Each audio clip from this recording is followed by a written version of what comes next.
Hello students, welcome to our YouTube channel BSc chemistry.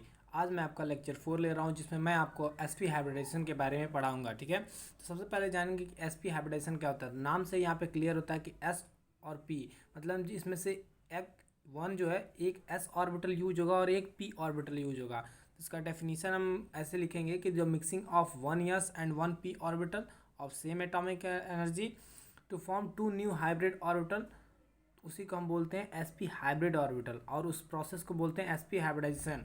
ये same आपका जो hybridisation में लिखवाया गया है टू और मोर न्यू ऑर्बिटल, तो उसमें ऑर्बिटल का आपको यहाँ पे नाम मिल जाएगा एस और पी। ठीक है, ऐसे जब हम sp2 पढ़ेंगे तो उसमें वन एस कैरेक्टर होगा और दो ठे पी कैरेक्टर होगा। तो हम इसका डेफिनेशन लिखते हैं। इस तरह से हम इसका डेफिनेशन लिखेंगे कि the mixing of one s and one p atomic orbital of same energy to form two new atomic orbitals of same energy are called sp hybrid orbitals and the process is known as sp hybridization।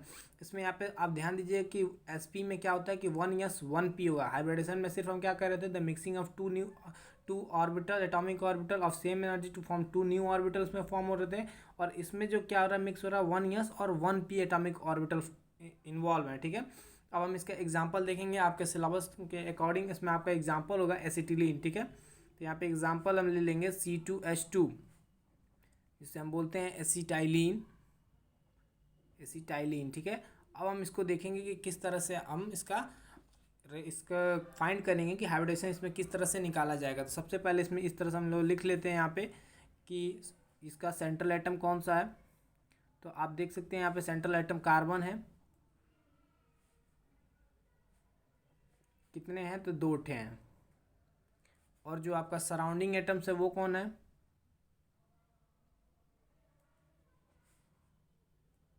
जो आपका surrounding atom है वो hydrogen है। वो कितना है, यहाँ पे देख सकते हैं दो ठे। ठीक है, अब फिर हम क्या करेंगे, इसके इलेक्ट्रॉनिक कॉन्फ़िगरेशन लिखेंगे। तो इलेक्ट्रॉनिक कॉन्फ़िगरेशन इस तरह से लिखेंगे दो साइड से। तो ये आ जाएगा पहले में one s two, two s two, two p two. और क्योंकि इस साइड से भी इसलिए लिखेंगे क्योंकि दो ठे कार्बन है, तो आपको इजीली समझने में आसानी होगी। तो यहाँ पे लिखेंगे one s two, two s two, two p two. ठीक है, अब उसके बाद से हम क्या करेंगे, इसका ग्राउंड स्टेट का हम स्ट्रक्चर बनाएंगे। तो इसमें पहले तो कौन कौन से ऑर्बिटल इन्वॉल्व होंगे, तो वन एस तो काफ़ी दूर हो जाएगा, ये तो न्यूक्लियस के काफ़ी पास होता है। तो इसमें जो इन्वॉल्व होगा ये टू एस और टू पी, इसमें से भी टू एस और टू पी इन्वॉल्व होगा हाइब्रिडेशन के लिए। ठीक है, तो अब इसका मैं ग्राउंड स्टेट में इसका ऑर्बिटल बनाऊँगा, ऑर्बिटल स्ट्रक्चर। तो ऑर्बिटल में आपको मालूम है कि मैक्सिमम एस में दो इलेक्ट्रॉन्स हो सकते हैं और पी में छः। ठीक है, तो इसमें कितने इलेक्ट्रॉन है, टू एस टू, तो दो इलेक्ट्रॉन मैंने भर दिया। इसमें पी में कितने हैं, तो दो ठे। ठीक है, उसके बाद से फिर इसका भी बना लेते हैं। इसमें कितने हैं, दो ठे। और टू एस में कितने हैं, इसमें भी दो ही इलेक्ट्रॉन्स हैं, तो इसको भी ऐसे भर लेंगे। अब हम आते हैं कि इसका एक्साइटेड स्टेट क्या होगा। तो एक्साइटेड स्टेट में जब ये जाएगा एक्साइटेड स्टेट में, तो ये जो यहाँ पे पेयर्ड इलेक्ट्रॉन है ये यहाँ पे सीधे यहाँ से इसमें चला जाएगा, अनपेयर्ड हो जाएगा, और ये यहाँ से आके उठ के यहाँ आएगा। ठीक है, तो अब हमारा एक्साइटेड स्टेट जो होगा वो कुछ इस तरह से होगा, सारे अनपेयर्ड हो जाएंगे। अब आप देख सकते हैं यहाँ पे क्लियरली विजुअल है कि जो हमारे पास जो अनपेयर्ड इलेक्ट्रॉन्स हैं उनकी संख्या कितनी होगी, चार। यहाँ पे एक दो तीन चार, अब हमारे पास चार अनपेयर्ड इलेक्ट्रॉन्स हो गए। ठीक है, अब हम क्या करेंगे कि ये जो है हाइड्रोजन से बॉन्डिंग करेंगे। इधर भी ग्राउंड स्टेट एक्साइटेड स्टेट लिख लीजिए। अब ये क्या करेंगे कि हाइड्रोजन से बॉन्डिंग करेंगे। तो सबसे पहले फिर यहाँ पे नीचे लिख लेते हैं C2H2। अब ये चारों को एक में मिला लेंगे।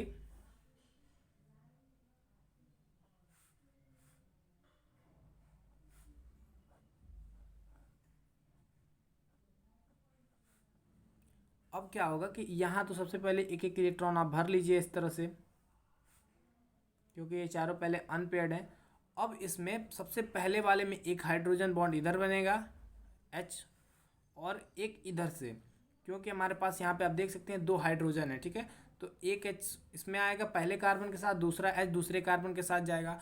और ये जो अब बचे तीन थे इलेक्ट्रॉन्स हैं, तीन जो अनपेयर्ड है, ये एक दूसरे के साथ पेयर्ड होंगे। तो ये जो इलेक्ट्रॉन है इसके साथ पेयर्ड हो जाएगा, ये जो है इसके साथ, और ये जो है इसके साथ।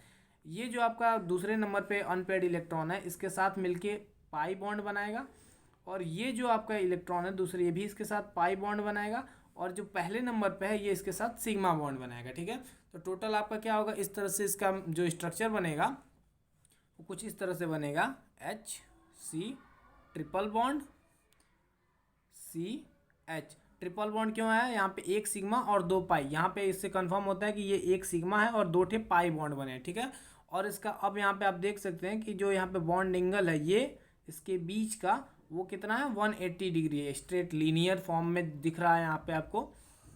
ठीक है, तो अब आप यहाँ पे नीचे लिख सकते हैं बॉन्ड एंगल जो आपका कितना है 180 डिग्री, और जो इसकी ज्योमेट्री है वो लीनियर है। ठीक है, अब आते हैं हम इसका बॉन्ड ऑर्बिटल का पिक्चर बनाते हैं कि कैसे इसको ऑर्बिटल में आप लोग दिखाएंगे। ठीक है, तो सबसे पहले यहाँ पे एक कार्बन यहाँ ले लेते हैं, दूसरा कार्बन यहाँ पे ले लेते हैं, और ये बीच का ऑर्बिटल यहाँ डिनोट करेंगे। ठीक है, उसके बाद से ये, उसके बाद से फिर इस डायरेक्ट वाई एक्सिस के अलॉन्ग, और ये जेड एक्सिस के अलॉन्ग।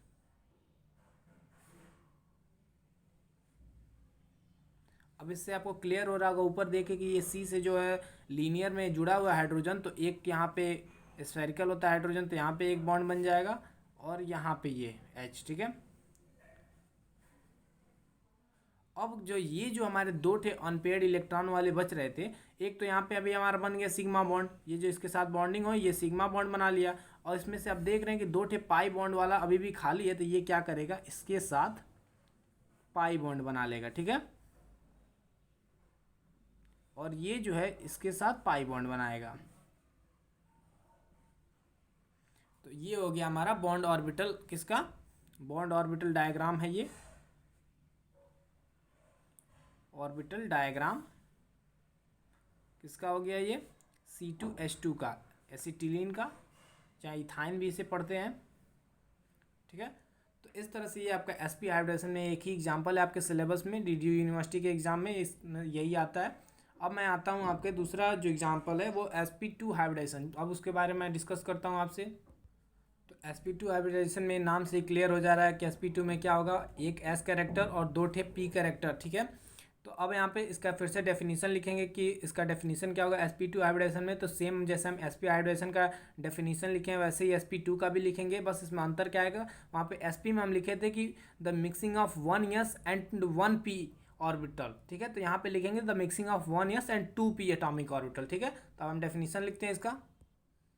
अब हम यहाँ पे इसका डेफिनेशन लिख चुके हैं कि वही सेम आपको लिखना था, वहाँ पे सिर्फ यहाँ पे क्या होगा, the mixing of 1s and 2p atomic orbital involve होगा, और sp हाइब्रिडेशन में क्या हो रहा था आपका 1s और 1p एटॉमिक ऑर्बिटल इन्वॉल्व हो रहे थे, उसमें जो होता यहाँ पे दो थे न्यू एटॉमिक ऑर्बिटल फॉर्म हो रहे थे, और इसमें क्या होगा sp2 में 3 एटॉमिक ऑर्बिटल फॉर्म होंगे, ऐसे ही sp3 में क्या होगा 4 न्यू एटॉमिक ऑर्बिटल्स फॉर्म हो जाएंगे, और वहाँ पे हम क्या करेंगे sp2 की जगह sp3 कर लेंगे, और इसी फिनोमेना को हम बोलते हैं sp2 हाइब्रिडेशन। ठीक है, एग्जांपल है आपके सिलेबस के अकॉर्डिंग C2H4 एथिलीन। ठीक है, तो एथिलीन का सबसे पहले एक और नाम होता है इथीन के नाम से भी जाना जाता है इसे।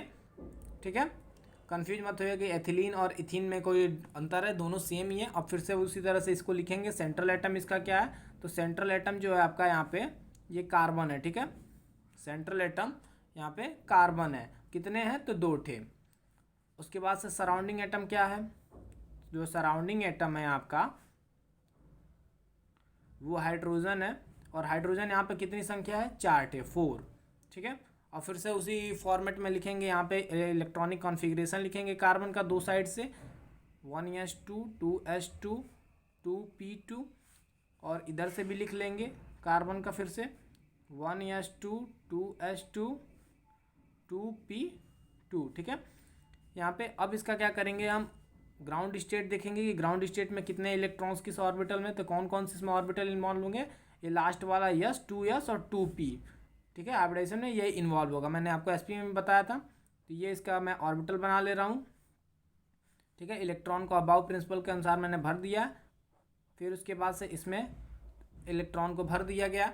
इलेक्ट्रॉन भरने का तरीका मालूम है, सबसे पहले क्या करते हैं कि अनपेयर्ड इलेक्ट्रॉन एक बार पूरा कंप्लीट कर लेते हैं, उसके बाद से इसको पेयर्ड करते हैं। अगर इसमें इलेक्ट्रॉन 5 होता तो यहाँ पे एक और भरने के बाद से फिर इसको पेयर्ड करते हैं, ठीक है। तो अभी यहाँ हमारे पास उतने इलेक्ट्रॉन्स नहीं है, कार्बन में उतने होते नहीं हैं, तो इसलिए उसको नहीं भरेंगे, ठीक है। अब यहाँ पे 2 इलेक्ट्रॉन है p ऑर्बिटल में और 2 s ऑर्बिटल में। यहाँ पे ये पेयर्ड हो सकता है, देखिए पेयर्ड हो गया क्योंकि s में 2 इलेक्ट्रॉन है सबसे पहले, तो ये पेयर्ड हो गया। और एक सब ऑर्बिटल में मैक्सिमम 2 ही इलेक्ट्रॉन रह सकते हैं, ये ध्यान दीजिएगा।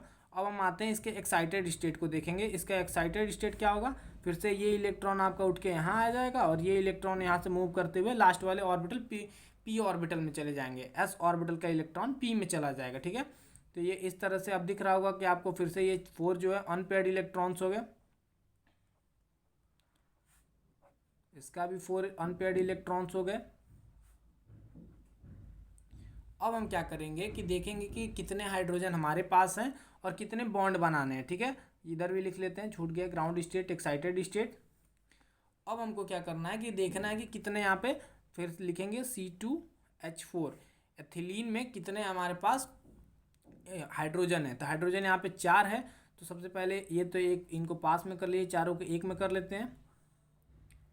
ये हमारे 4 अनपेयर्ड इलेक्ट्रॉन हो गए, इसके 4 अनपेयर्ड इलेक्ट्रॉन्स। अब हमको क्या करना है कि हाइड्रोजन 2 2, तो ये एक हाइड्रोजन इसके साथ बॉन्ड बनाएगा, एक हाइड्रोजन इसके साथ 2 और एक इसके साथ, और एक हाइड्रोजन का जो इलेक्ट्रॉन आएगा इसके साथ मिलके बॉन्ड बना लेंगे, ठीक है। ये सिग्मा बॉन्ड बना लेंगे इसके साथ, ठीक है। अब बचे ये जो क्या करेंगे, आपस में पेयर्ड हो जाएंगे। तो ये जो इलेक्ट्रॉन है अनपेयर्ड, वो इसके साथ जाके पाई बॉन्ड बनाएगा और ये जो है इसके साथ सिग्मा बॉन्ड बनाएगा, ये पाई बॉन्ड, ये सिग्मा बॉन्ड। इस तरह से हमको ये स्ट्रक्चर इसका मिल जाएगा। C equals double bond CH, यहाँ पे H, और यहाँ पे आप देख सकते हैं ये सिग्मा बॉन्ड हो गया, ये भी सिग्मा बॉन्ड, ये सिग्मा बॉन्ड, ये सिग्मा बॉन्ड हो गया और ये पाई बॉन्ड हो गया। यहाँ से आपको कम दिख रहा होगा, क्लियर हो रहा होगा कि यहाँ पे एक कैसे ये सिग्मा बॉन्ड बना रहा है, हाइड्रोजन का एक इलेक्ट्रॉन और कार्बन का एक इलेक्ट्रॉन मिलकर सिग्मा बॉन्ड बना लिए, तो 4 सिग्मा बॉन्ड बन गया 4 हाइड्रोजन के साथ, और एक कार्बन में एक सिग्मा एक पाई। अब यहाँ पे बॉन्ड एंगल जो है इनका, यहाँ पे आप देख सकते हैं ये 120 डिग्री होता है, दोनों कार्बन और हाइड्रोजन के बीच का बॉन्ड एंगल जो होता है वो 120 डिग्री होता है, ठीक है। और इनका जो ज्योमेट्री होता है यहाँ पे लिख लेंगे, बॉन्ड एंगल 120 डिग्री, और जो ज्योमेट्री होती है इनकी, मैंने आपको पहले ही डिस्कस किया था आपसे, ज्योमेट्री जो होता है वो होता है ट्राइगोनल प्लेनर। अब हम क्या करेंगे, इसका जो बॉन्ड ऑर्बिटल पिक्चर बनाएंगे, बॉन्ड ऑर्बिटल इसका डायग्राम बनाएंगे कि कैसे बनाया जाएगा बॉन्ड ऑर्बिटल डायग्राम, ठीक है। तो सबसे पहले कार्बन इसका एक ऑर्बिटल, इसका ये हमारा सिग्मा बॉन्ड बन गया, ठीक है। सॉरी यहाँ पे ये गलती हो गया, क्योंकि ये देखिए सबसे पहले बॉन्ड ऑर्बिटल जब बनाना हो तो फिर डायग्राम का, सबसे पहले ये आपका स्ट्रक्चर आपको मालूम होना चाहिए, क्योंकि बॉन्ड ऑर्बिटल एकदम सेम बनता है, ठीक है। तो ये यहाँ पे गलती हो गया, मैं दूसरा बना दे रहा हूँ इस साइड में, ये सी, ये तो 2 हमारे बन गए सिग्मा बॉन्ड, ठीक है। अब आप देख रहे हैं कि ये एक इधर इस तरह से बना, इस तरह से तमफूल भी जो आपका बनाते हैं ऑर्बिटल इस तरह से, वो भी हम इसी तरह से बनाएंगे, ठीक है। और इसके साथ हम हाइड्रोजन को जोड़ देंगे क्योंकि हाइड्रोजन इसी से जुड़ा हुआ है, इसका भी ऐसे ही बना लेंगे और H लगा लेंगे और एक और H लगा लेंगे, ठीक है। ये हमको मिल गए 4 हमको सिग्मा बॉन्ड, और एक यहाँ सिग्मा बॉन्ड मिल गया हमको, ठीक है। एक सिग्मा बॉन्ड यहाँ पे नहीं मिल रहा है, एक सिग्मा और एक ये देखिए यहाँ पे एक ऑर्बिटल, ये जो है इसके साथ पाई बॉन्ड बना लेगा, ये पाई बॉन्ड बना लिया। ये हमारा हो गया मॉलिक्यूलर स्ट्रक्चर ऑफ, अरे सॉरी मॉलिक्यूलर स्ट्रक्चर नहीं, bond orbital picture, bond orbital picture या डायग्राम ऑफ C2H4 इथीन का हमारा बॉन्ड ऑर्बिटल पिक्चर हो गया, ठीक है।